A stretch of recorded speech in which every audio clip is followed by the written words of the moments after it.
Render unto Caesar that which is Caesar's, and to God that which is God's. Just this week, for the first time since the COVID, the Bishop was able to reunite all the clergy of the diocese in Kells, and we were discussing various issues, and I heard one or two interesting comments here and there, and one was the question of, and this is the expression used by one of the priests, the God of sport. The God of sport. Young families are finding it very hard. The word taxi service was used. All kinds of sport, not just football, is now happening at key moments on a Sunday. And it is very, very difficult on the priests to handle this situation, the God of sport. But there are other gods around. And in this month of November, I want to pause for a second and observe some of the issues that might come up when it comes to the crunch. Are you sitting comfortably? Then I shall begin.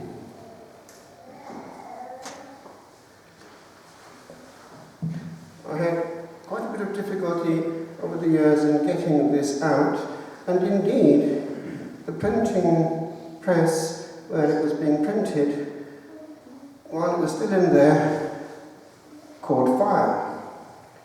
The Anglo printers in Florida.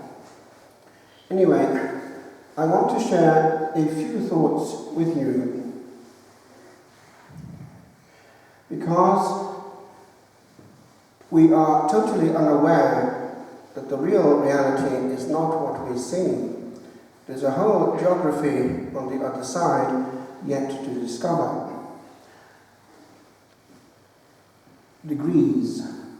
It's not a static, it's all movement.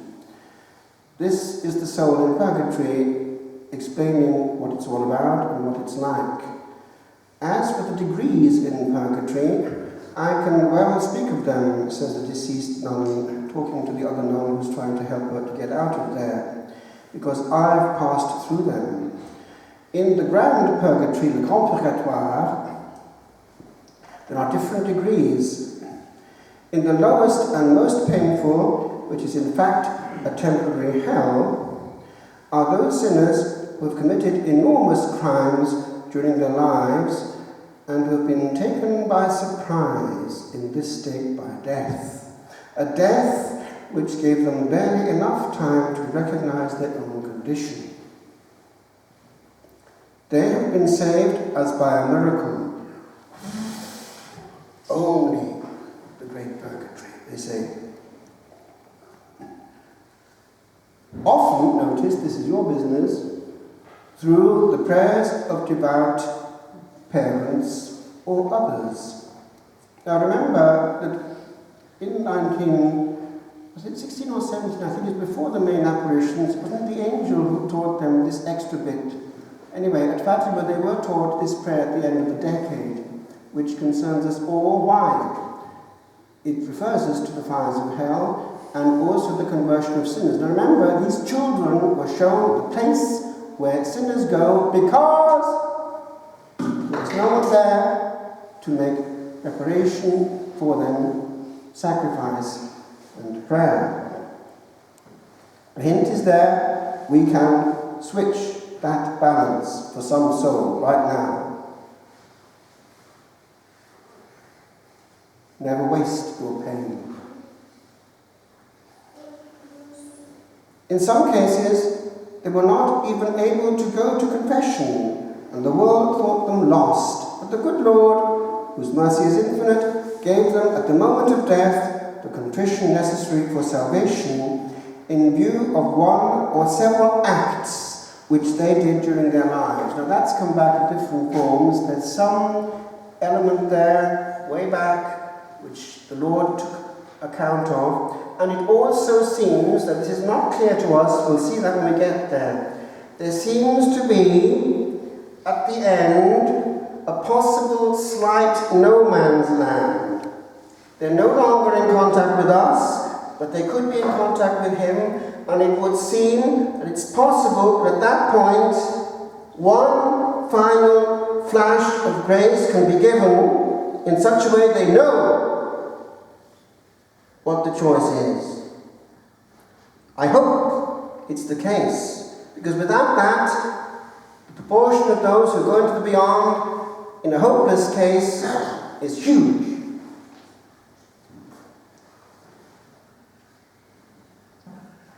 For these souls, purgatory is terrible. It is hell, with this exception that in hell God is cursed, whereas in purgatory he is blessed and thanked for having saved us. Now, talking about geography, it would seem that actually there is a movement for those who are going there, that those areas, hell, and the lowest level, the really lowest level, are pretty close. And it seems they are run on the same heating system.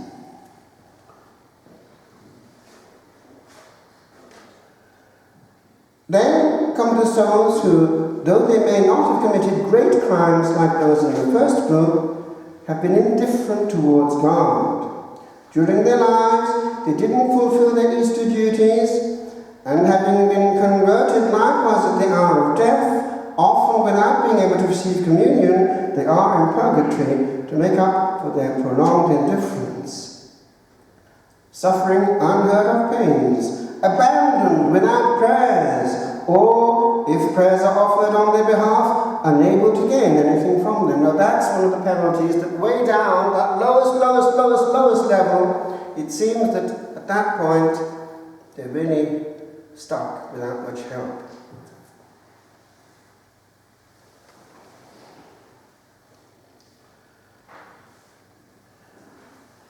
Then, finally, there are, in this purgatory, lukewarm religious of both sexes, oblivious of their duties, indifferent towards Jesus, priests who, having failed to exercise their ministry with the reverence due to sovereign majesty, did not cause God to be loved by the souls entrusted to them as they should have done. I was listening a lot to what the clergy were saying amongst themselves on Thursday, and there was one interesting comment that came out. It was this. It was in a subdivision of groups. There were 2 or 3 African priests in our little group, and then others, and we were talking about, in your area, in Nigeria, you have the notion of celebration. They knew what it was to go to town in joy and festivity. And one of the Irish priests, who'll be that old now, said, 2 hours, 2 hours. 20 minutes is enough. 20 minutes is enough on a Sunday.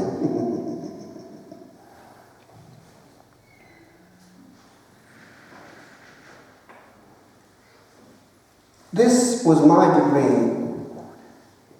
In the second purgatory are to be found the souls of those who died with the guilt of venial sins which were not expiated before death, or of mortal sins which have been forgiven, but for which divine justice has not received entire satisfaction. Now you know the mechanics of temporal punishment, don't you? It's that in forgiveness, the guilt is taken away, and the soul then can stand before its God and receive Holy Communion in peace. But now we would say it's filched, it's taken something out of order from creation. Illicit joy, illicit pleasure. Now it's like in all things where there's injustice, there is restitution. And this restitution is in the form of pain in this world, either undertaken or accepted, or in the other, or both. The difference is that on this side we do it with merit, on that side there's no more merit. And by the way, when it comes to the last stage of purgatory, all that bit has gone. There's only the purgatory of desire left. But I'll come to that in a minute.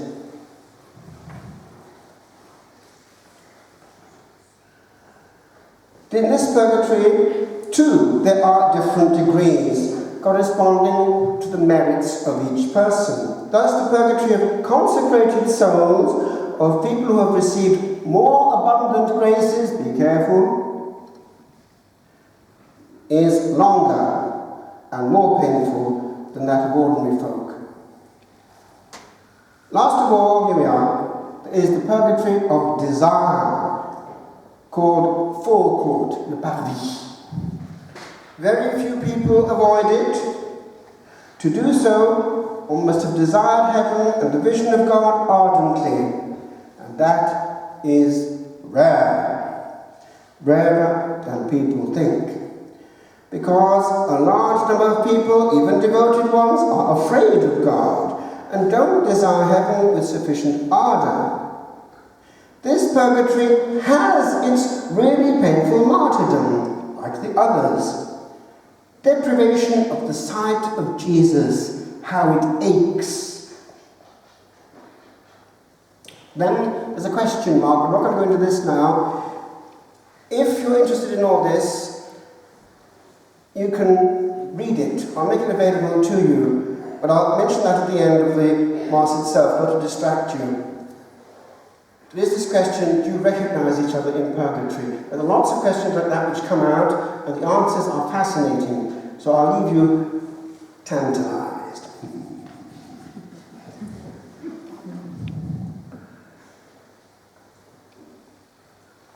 Deaths that are sudden and unforeseen, are they acts of God's justice or His mercy? Deaths of this sort are sometimes an act of justice and sometimes an act of mercy. When a soul is of a worrying nature, and God knows that it is prepared and ready to appear before Him, in order to spare the frights it might have at that final moment, He withdraws it from this world by a sudden death. That's interesting. And other times, God takes the soul away, now this is very different, in His justice. That doesn't necessarily mean that they are utterly lost, but deprived as they are of the last sacraments, or having received them hastily, without having prepared themselves for the last crossing, their purgatory is considerably more painful and goes on for a longer time.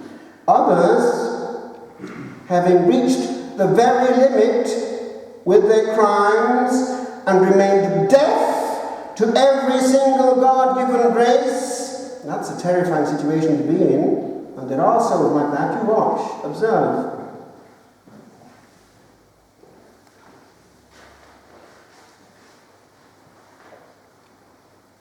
Are removed from the world.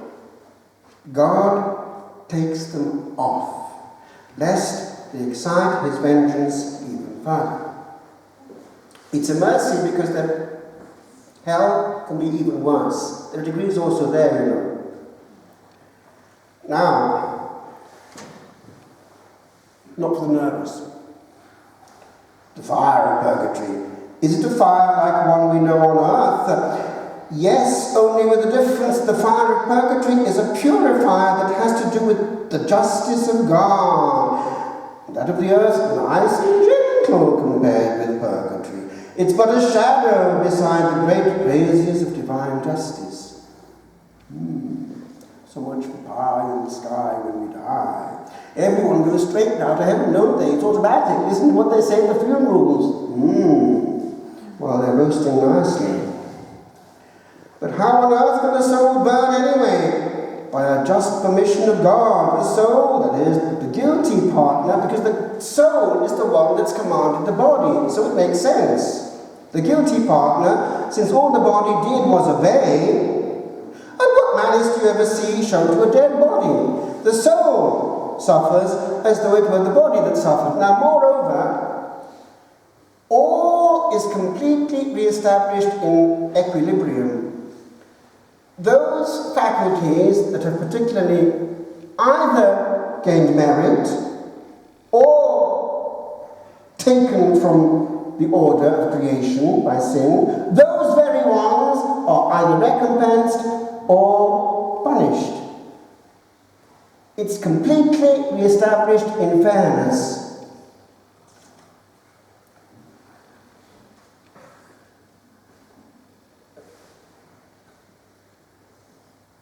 The soul therefore suffers as though it were the body that suffered. Tell me, what takes place during the last agony and in the time that follows? Does the soul find itself in the light or in darkness? Under what form is the sentence pronounced? Now this is curious. There are some souls that have died in operations and so on, we call NDE, near-death experience, and they come back. Their sentence has not yet been pronounced. They're in some kind of no man's land.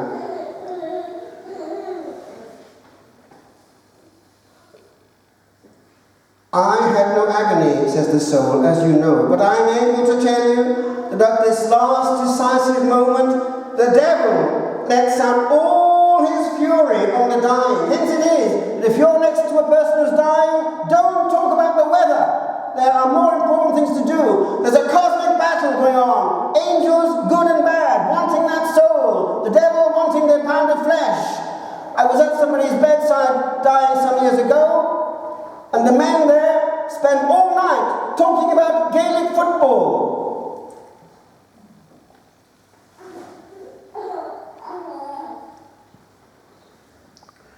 In order to give souls greater merit, God allows them to undergo these last hours of testing, these last battles.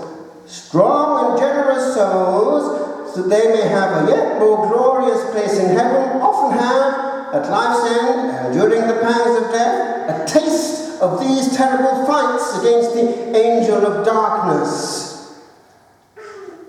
But they come through it victoriously. It goes on to mention how the saints we've had devotion to help us at that point. St. Joseph, St. Martin.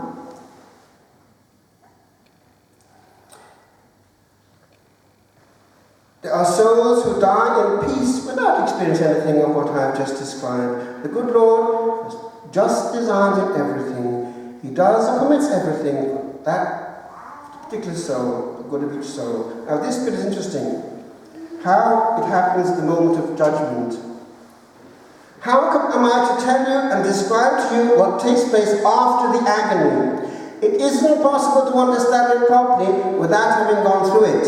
I'll try nevertheless to explain it to you as best I can. Now this is what every soul is going to experience, including our own, one moment after death. The great equalizer. We all have that same familiar journey of mankind. No one can escape.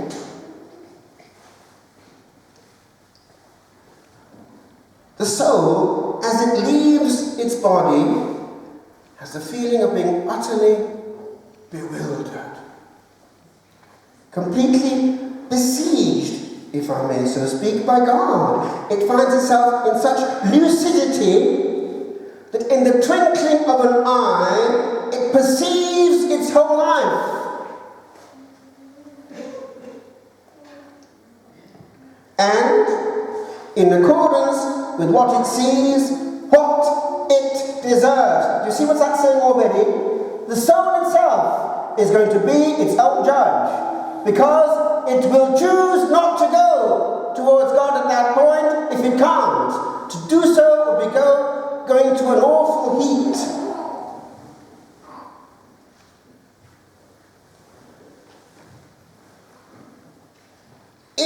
Now then,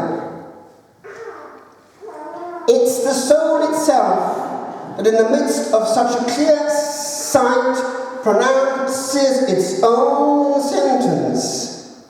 It does not see God, but is annihilated by his presence. If it is a guilty soul, as was my own case, and in consequence has merited purgatory, it is so crushed down by the weight of its faults still remaining to be effaced that plunges itself of its own accord into purgatory. It is then, and then only, that one understands God, his love for souls, and how wretched sin is in the eyes of his divine majesty. Now this is an interesting bit too, and I'll finish with this. St. Michael is there when the soul leaves the body. It is him alone that I saw, and that all souls see. He is, as it were, the witness and the executioner of divine justice. Hence one sees these scales in the hands of St. Michael. I also saw my guardian angel. Just think of the pain a guardian angel would feel if he's losing his soul there at that point, going to the wrong place. All this is to help you to understand how it is. It can be said that St. Michael carries our souls to purgatory, because the soul can't be carried. Yet, nonetheless, it's true, inasmuch as he is there, present at the execution of the sentence. All that goes on in the other world is a mystery for yours. Who ever talks about this? Cow, grow up. Indeed. And so we think that by growing up, we can poke fun at one day will have us too in the balance, without any noise or popularity to defend us. Only what we carry in our nude and crude soul, merit or its absence. My friends, in this month of November, remember those who've gone before us, marked with the sign of faith.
Filio, qui procedi.